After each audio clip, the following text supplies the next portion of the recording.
So I was working for the Catholic Archdiocese in Atlanta when Mother Teresa came to town, June 15th, 1995.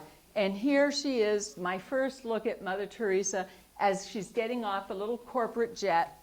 And these guys were on the runway and they held an umbrella over her head. Anyone who met Mother Teresa, it's just like you'd melt.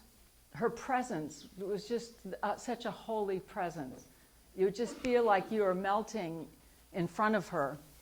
And I was doing my job with my camera, and then all of a sudden, she looked at me. There was all these people waiting to greet her. So the Archbishop of Atlanta went up to her, and she kissed his bishop's ring. And then through the lens of my camera, does anybody like photography here? Yay, gold star, gold star. Now all the hands go up. Lots of gold stars. But guess what Mother Teresa made me do? She made me put down my camera. She made me do that a few times. Why? Why do you think she made me put down the camera? Any idea?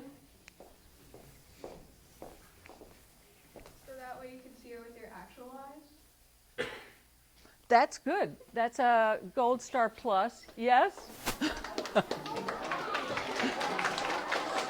So you could live in the moment instead of taking pictures. Are you a poet in the making? I think he's a poet in the making.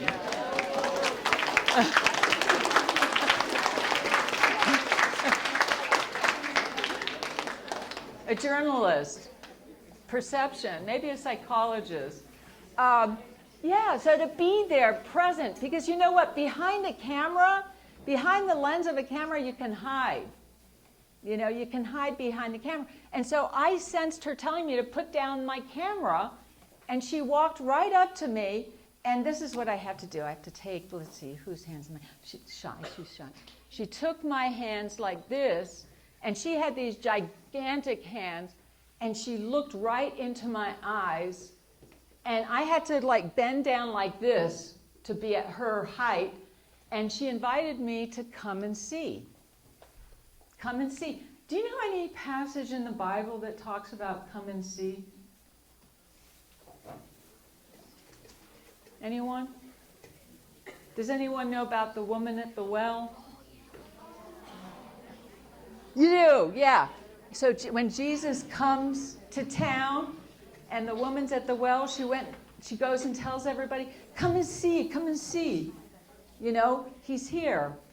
And I love that whole imagery of come and see. So I said yes. It was like that moment I'd been waiting for my whole life. That yes moment. The yes.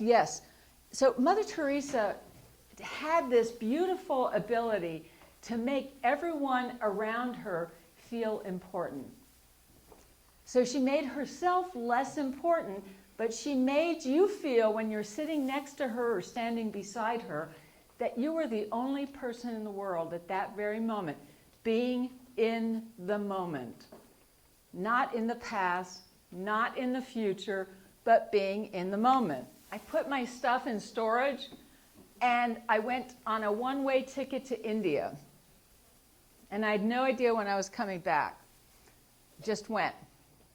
So I go to Calcutta, and at that time, you know, we were in the analog age, which is a little bit different from our new digital age, right? So some of you in the back have probably seen some VHS videos, right? There's a few, yeah? Well, we were shooting film. I was shooting film, so everything, I brought about 500 rolls of film with me. I brought 3 cameras, tripod, everything with me. So I show up, I'm standing out in the street early in the morning in Calcutta. You know, Calcutta's about 19 million people. That's a lot of people, right? So I called on this little motorized rickshaw, and I said, do you know where Mother Teresa is? Can you imagine like standing out on the street and saying, do you know where Mother Teresa is? And the guy goes, mm-hmm.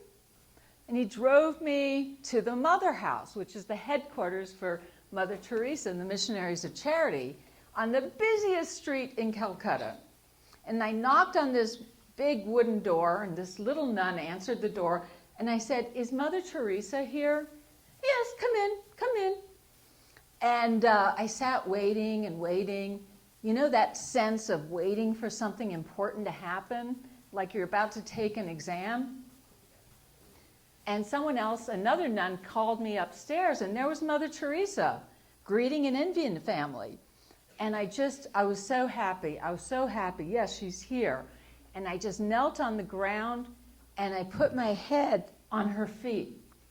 The feet I'd been looking at in Atlanta because they were all gnarly and arthritic, and she had severe osteoporosis, so she was all bent over. But she never complained. And I looked up at her and I said, Mother, I met you in Atlanta. I would really like to photograph the work here. And then this was her lesson plan. She became my teacher. And she goes, but I don't need photographers. I'm pretty good at imitating her voice. The sisters say I really have it down. She said, but I need the volunteers. So you go work at the orphanage tomorrow. I'm like, what am I going to say to Mother Teresa? No? I'm like, yes, ma'am.